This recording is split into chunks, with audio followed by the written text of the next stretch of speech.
Hi friends, నేను మీ రోజా ప్రసాద్. ఈరోజు అయితే మేము రేకులకుంట ఎల్లమ్మ తల్లి దగ్గరికి వచ్చినాం. తెలంగాణలో ఉంది టెంపుల్. అయితే మా ఇంటి కులదైవం రేకులకుంట ఎల్లమ్మ తల్లి. ప్రతి ఇయర్ మా స్వామి మాల వేసుకుంటాడు కదా, అట్లనే సట్టి వారాలలో ఇక్కడ దర్శనం చేసుకోవడం అయితే ప్రతి ఇయర్ వస్తున్న ఆనవాయితీ. చూడొచ్చు మనకు టెంపుల్ చుట్టూరుగా మనకి అడవి ప్రాంతంలో మధ్యలో టెంపుల్ అయితే ఉంటుంది. ఒకే గుండుకు ఎల్లమ్మ మల్లన్న అయితే ఇక్కడ వెలిశారు. చాలా చాలా పవర్ఫుల్ అమ్మవారు అయ్యవారు. ఇక్కడ చూడొచ్చు మనం గుండుకి.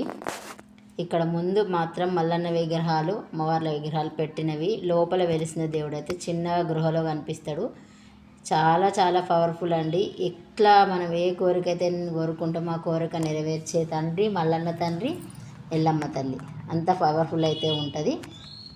ఇంకా ఎల్లమ్మ తల్లి దగ్గరికి వచ్చినాం. ఎల్లమ్మ తల్లి అయితే ఇంకా ఎంత కోరిన కోరికలు తీర్చే తల్లి ఈ తల్లి. ఏది అనుకుంటే జరిగిపోతుంది అంతే. ఇక్కడ వెలిసిన దేవుడు అయితే పక్కన దీపం దగ్గర ఉంది. ఈ అమ్మవారు చాలా పవర్ఫుల్, చాలా శక్తివంతమైన అమ్మవారు. దర్శనం చేసుకోండి, అందరూ మొక్కుకోండి. మీరు ఏ కోరిక నెరవేర్చుకున్నా నెరవేరితే. శ్రీమాత్రే నమః.